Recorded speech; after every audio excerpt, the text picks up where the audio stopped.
नमस्कार दोस्तों, मैं हूं शिवम दिवाकर। आप देख रहे हैं शिवम दिवाकर यूट्यूब चैनल। आपकी शिकायत रहती है कि शिवम भाई आप नीट का वीडियोस नहीं बनाते हैं। आपने सबसे ज़्यादा यूपीएससी और एसएससी सीजीएल के ही बनाए हैं और कहीं कहीं यूपीएसआई के भी बनाए हैं, लेकिन आज जो हम वीडियो बना रहे हैं ना, वो फिर से नीट का है। और हमारे साथ एक भाई मौजूद हैं, लेकिन आज जो है जगह चेंज है। आज फिर हम आगरा में मौजूद हैं, दिल्ली में नहीं है, क्योंकि आप लोग जानते हो मैं दिल्ली की वीडियो सबसे ज़्यादा बनाता हूँ। लेकिन आज कोई दिल्ली में नहीं, आज आगरा में हूँ, जहाँ ताजमहल है। तो दोस्तों आप देख सकते हैं यहाँ पे पीछे आप बैकग्राउंड देख सकते हैं, स्टडी वाला पूरा माहौल है।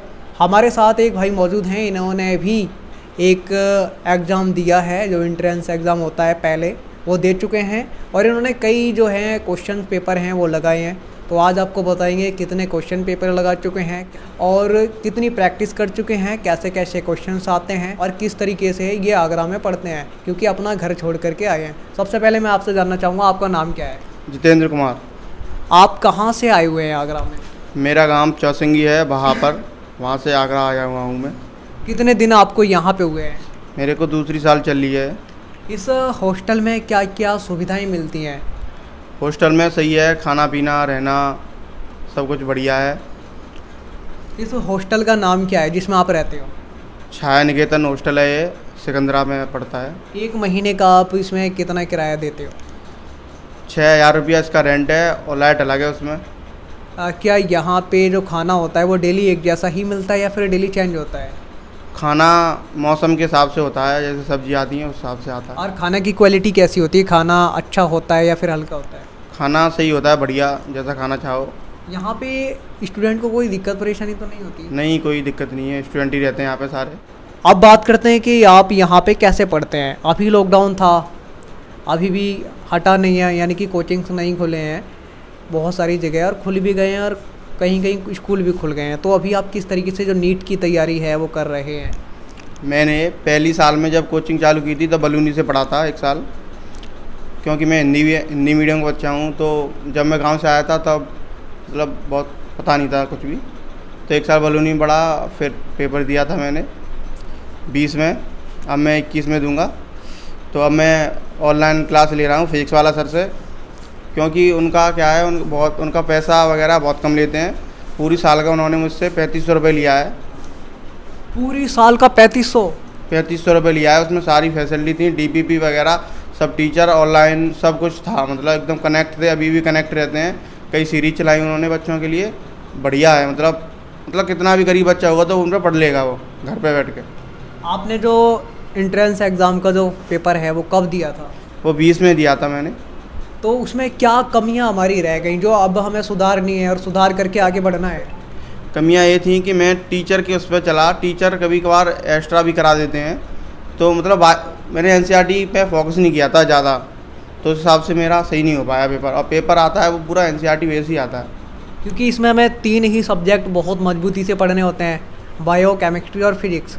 तो आपको कहाँ वो कमियाँ रह गई थी जो आपने सही से नहीं पढ़ पाई? कहीं ऐसा तो नहीं टीचर पढ़ाते थे, हम आके ना पढ़ते हों? हाँ, टीचर ने कराया, हमने वो रिवीजन नहीं कर पाया पूरी तरीके से, तो मतलब हो नहीं पाया, टीचर के साथ साथ नहीं चल पाए। तो अभी आप यहाँ पे पीजी में रह के, इस हॉस्टल में रह के कितने घंटे यहाँ पे पढ़ाई करते हैं? दिन में 10 घंटे तो हो ही जाता है, 10-12 घंटे तो हो जाता है। तो अभी आप ऑनलाइन पढ़ते हैं या फिर कोचिंग में जाते हैं ऑफलाइन? नहीं, ऑनलाइन लिया है मैंने इस साल फिजिक्स वाला सर से, और रूम पे ही रह के किया है पूरी साल। इस रूम में आप 2 लोग रहते हैं या 3? 2 लोग रहते हैं अभी हम, एक लोग था वो चला गया, 3 रहते थे वैसे। दोनों नीट के ही हैं? हाँ, दोनों नीट के हैं हम। ये बताइए, ये जो बुक्स हैं, इसके अलावा जो 3 बुक्स पढ़नी होती है, उसके अलावा भी एक्स्ट्रा हैं, ये कौन कौन सी हैं? दिलीप गंगवा सर की ये बुक है, तो ये हिंदी मीडियम बच्चों के लिए बहुत हेल्पफुल रहती है, क्योंकि इसमें हिंदी और इंग्लिश बराबर मतलब लैंग्वेज में लगा रहता है, जैसे उसे इंग्लिश बोलते हैं, तो इससे हिंदी मीडियम वाले बच्चों को समझने में बहुत आसानी होती है। और जो एनसीईआरटी इंग्लिश की आती है उसकी लैंग्वेज हिंदी मीडियम वाले बच्चे नहीं समझ पाते हैं, तो उससे ये बहुत फ़ायदेमंद रहती है हिंदी मीडियम वाले बच्चों के लिए। क्या नाम है इस बुक्स का? इस बुक का नाम है बायोलॉजी सिंप्लीफाइड। ओके। और भी बुक्स हैं, उनके बारे में बताइए, ये आप किस लिए पढ़ते हैं, आखिर क्यों पढ़नी चाहिए, क्या मदद मिलती है इनसे? इसके नीचे रखी हुई हैं बुक्स हैं, ये कॉपियाँ हैं? कॉपियाँ हैं, ओके। नोट्स हैं। उसके उधर क्वेश्चन पेपर हैं, इसमें पेपर हैं। ये क्वेश्चन पेपर आपको कोचिंग की तरफ से मिले हैं या फिर आपने दुकान से बाहर से ख़रीदे हैं, कहाँ से लाए हैं? नहीं, ये आकाश का मैंने वो लिया टेस्ट सीरीज, तो उससे लिए हैं, और फिजिक्स वाले सर पे भी चलते हैं, तो मैंने ये एक्स्ट्रा भी लिया है उनसे करने के लिए। इसमें जो आकाश का टेस्ट सीरीज होता है इसमें कितने क्वेश्चंस होते हैं? 180 क्वेश्चन आते हैं अब, लेकिन पैटर्न नीट का बदल गया है तो 200 क्वेश्चन आएंगे अब। तो आपने कितने जो प्रैक्टिस सेट हैं ये टेस्ट वाले जो अब तक लगा दिए हैं? अब तक मैंने 40-50 लगा दिए होंगे। इस बार नीट आर पार ही होके रहेगा क्या? हाँ, चांस ज़्यादातर है, हो जाएगा। ओके, तो इसमें दोस्तों आप देख सकते हैं कि किस तरीके का है ये, तो हम आपको अभी बाद में दिखाएंगे। और भी आपकी किताबें हैं, ये कौन कौन सी हैं जो आप पढ़ते हैं नीट के लिए? हाँ, ये नीट के लिए केमिस्ट्री की बुक है जो NCERT की सिंप्लीफाइड करके लिखी हुई है संजय शर्मा सर ने।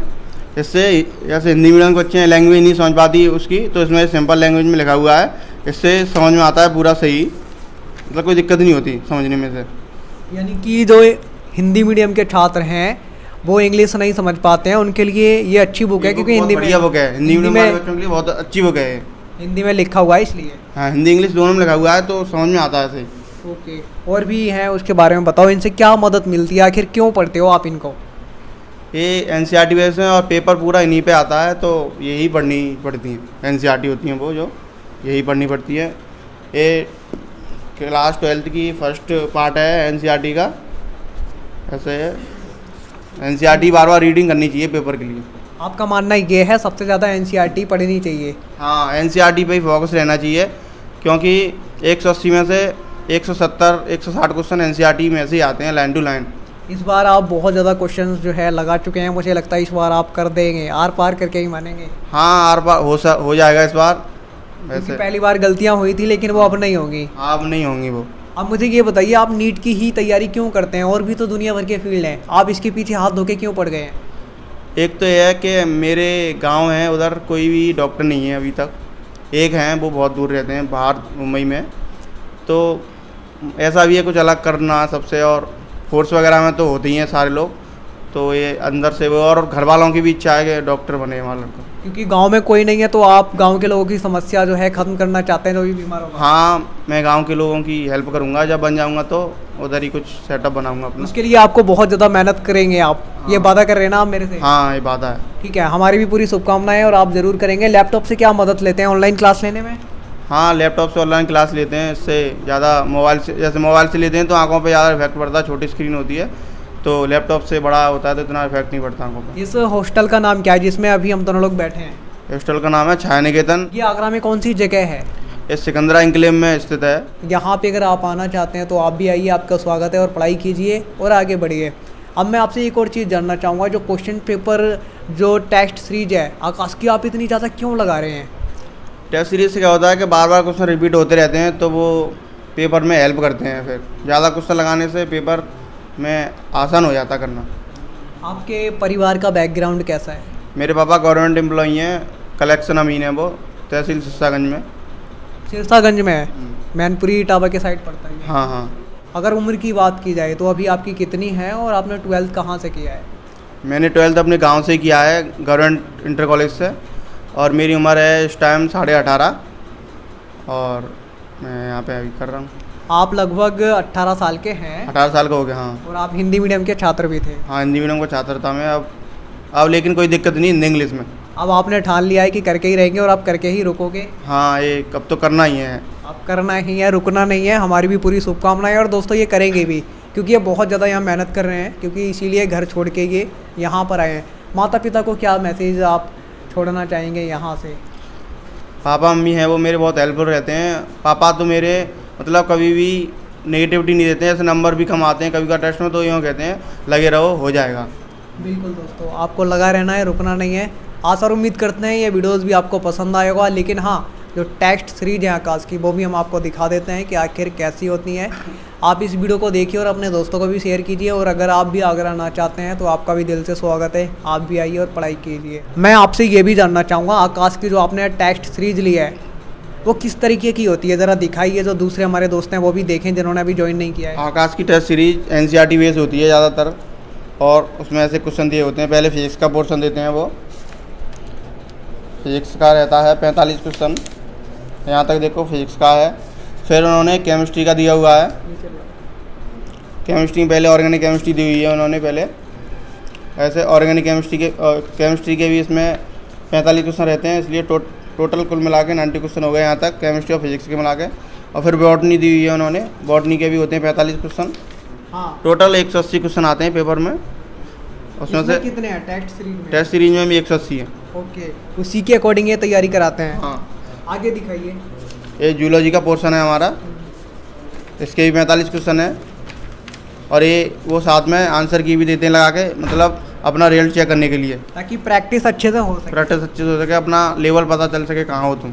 ओके, तो दोस्तों आप देख सकते हैं आकाश की जो टेस्ट सीरीज होती है वो इस तरीके की होती है। मैं लगभग अब तक 3,500 या 2,500 बच्चों से मिल चुका हूँ, स्टूडेंट से मिल चुका हूँ। हिंदी मीडियम के जो छात्र होते हैं कहीं ना कहीं घबराते हैं अंदर से। क्यों ऐसा क्यों घबराते हैं, उनको इतना डर क्यों लगता है आखिर?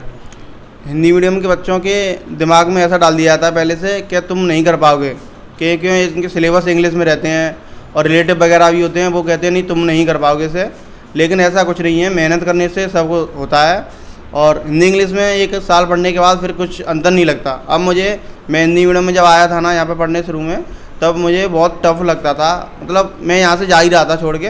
फिर मेरे घर वालों ने कहा पढ़ लो 1 साल, उसके बाद देखना। पर अब मुझे कोई इशू नहीं है हिंदी इंग्लिश में, अब तो सब नॉर्मल हो गया। हिंदी मीडियम वाले छात्रों के साथ क्या क्या दिक्कतें आती हैं? क्या लोग बोलते हैं, कौन बोलता है ऐसा आखिर? रिलेटिव वगैरह होते हैं, वो ज़्यादा बोलते हैं कि ये तुम नहीं कर पाओगे। CBSE बोर्ड वालों का होता है इंग्लिश, हिंदी में तुम नहीं कर पाओगे, क्योंकि इसका सिलेबस है पूरा इंग्लिश मीडियम में ही रहता है। और बहुत दिक्कत आती है, शुरू में पढ़ते हैं तो 5-6 महीने तो समझ में नहीं आ पाता हिंदी मीडियम वालों को, लेकिन लगे रहने से हो जाता है। दोस्तों मैं आपसे यही कहना चाहूँगा, अगर आपने किसी भी काम को करने की ठानी है तो आप रुकिए मत, लगे रहिए। आपको उसे करने की ज़रूरत है। जो लोग ये कहते हैं ना कि आप नहीं कर पाओगे, उनको कर दिखाने की ज़रूरत है। आप लगे रहिए, आपके अंदर एक हिम्मत, हौसला और एक जुनून होना चाहिए कि हाँ मुझे करना है। इनके अंदर भी ऐसा ही है, ये करके ही रुकेंगे। जो लोग आपका मजाक उड़ाते हैं आप उन पर ध्यान मत दीजिए, बस अपनी मेहनत ज़्यादा से ज़्यादा कीजिए।